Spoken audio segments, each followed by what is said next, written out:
اچھا حضرت، آپ ایک اور سوال آپ سے یہ تھا کہ جیسے کہ آپ کا ایک انداز ہے، ہر خطیب کا ایک اپنا انداز ہوتا ہے، کیا یہ جو آپ کا انداز ہے نبی علیہ الصلوۃ والسلام اور صحابہ کرام کا بھی یہی انداز تھا؟ جی بہت اچھا آپ کا یہ سوال ہے۔ یہ ہم نے صحاح ستہ کے اندر پڑھا تھا کہ آپ علیہ الصلوۃ والسلام اور صحابہ کرام بھی خطباء تھے۔ آپ صلی اللہ علیہ وسلم امام الخطباء تھے۔ صحابہ میں بہت بڑے بڑے خطیب، حضرت فاروق اعظم، حضرت علی المرتضیٰ شیر خدا رضی اللہ تعالیٰ عنہ بہت عظیم خطیب تھے۔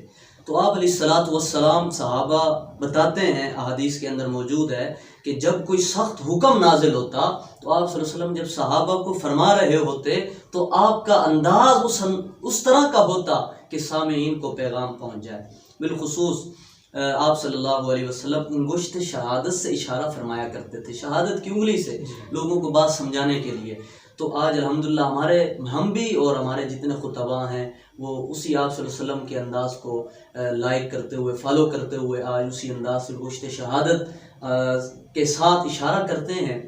پھر صحابہ کرام رضوان اللہ علیہم اجمعین کہ اگر زندگیاں ہم اٹھا کے پڑھیں، ان کی زندگیوں کو دیکھیں تو ان کی زندگیوں میں بھی یہی طریقہ خطابت الحمدللہ جیسے ان کا تھا وہی انداز ہم نے اپنایا ہے۔ حضرت فاروق اعظم رضی اللہ تعالیٰ عنہ کا بہت زبردست، وہ جلال میں آ کر بھی گفتگو کرتے اور جمال میں آ کر بھی گفتگو کرتے، تو ان کے انداز کو فالو کیا۔ اور آپ صلی اللہ علیہ وسلم کا طریق تبلیغ، یعنی اگر کسی مشرک کو، کسی کافر کو دعوت دینی تو آپ کا انداز اور ہوتا، اگر کسی صحابی کو سمجھانا ہوتا تو آپ کا انداز اور ہوتا، اور اسی طرح اگر کسی جگہ آپ نے تنبیہ کرنی ہوتی تو اس وقت آپ صلی اللہ علیہ وسلم کا انداز اور ہوتا۔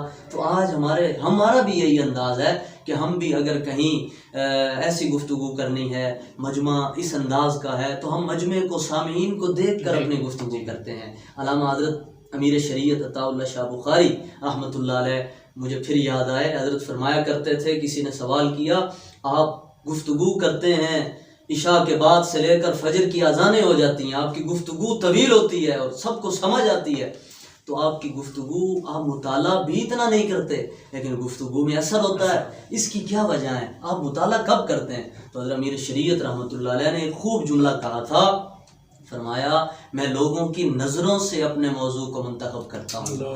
لوگ سامعین جو بیٹھے ہوتے ہیں، ان سامعین کی نگاہوں کو پڑھتا ہوں، یہ جو چاہ رہے ہوتے ہیں میں اسی طرح گفتگو کرتا ہوں۔ اگر یہ چاہتے ہیں اصلاحی گفتگو ہو، اصلاحی گفتگو کرنی چاہیے۔ اگر آپ سمجھتے ہیں کوئی ایسا مجمع ہے جہاں جذبات میں گفتگو کرنی ہے تو جذبات میں بھی گفتگو کرنے چاہیے، یعنی گفتگو کا انداز ایسا ہو، دھیما بھی ہو، سخت بھی ہو، یعنی دونوں انداز سے آپ گفتگو مجمع کو سمجھانے کے لیے کر سکتے ہیں۔